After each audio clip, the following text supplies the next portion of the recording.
नमस्कार. आजचा खूप इंटरेस्टिंग टॉपिक आहे ऑक्टोबर हीट नंतर येणारी थंडी आणि थंडीमध्ये होणारी पाठदुखी. कशामुळे होते थंडीमध्ये पाठदुखी?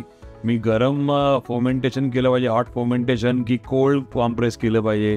थंडीमध्ये मेनली जी पाठदुखी होते ती बऱ्यापैकी मसल स्प्रेन किंवा स्टिफनेसमुळे होते. आणि आपण जे म्हणतो ना की कोल्ड रिअली अफेक्ट्स दी स्नायूंना, जो त्यांच्यामुळे जे होणारे प्रसरण आणि आकुंचन होणाऱ्या गोष्टी असतात त्याच्यामध्ये स्टिफनेस हे येण्याचा चान्स जास्त असतो, फटिगेबिलिटी होण्याचा चान्स जास्त असतो, कारण ॲक्टिव्हिटी कमी होते थंडीमुळे. आणि मला वाटतं की if you do good amount of stretching, number one. Second is some kind of warm water fomentation. Third is some amount of exercise, walking, running or yoga.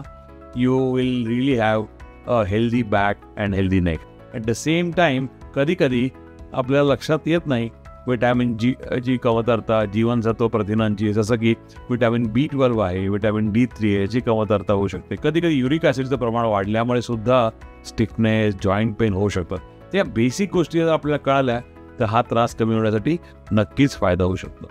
Senior सिटीजनसाठी आपण जे म्हणतो की अरे मला स्पॉन्डिलोसिसमुळे त्रास होतो, कमी आणि थंडीमुळे खूप वाढलं आहे, किंवा कंबर जाम झाली आहे, कमरेचं पण मला मणक्याचा स्पॉन्डिलोसिस आहे, तर मला वाटतं हे बेसिकली एजिंग आहे. घाबरून जाऊ नका.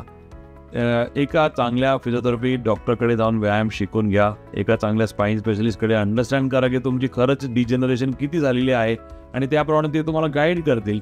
95% लोकांना चांगल्या एक्सरसाइज, हेल्दी ॲक्टिव्हिटीमुळे हा त्रास कमी होण्याचा नक्कीच चान्स आहे. Don't delay, act now and start now. Thank you.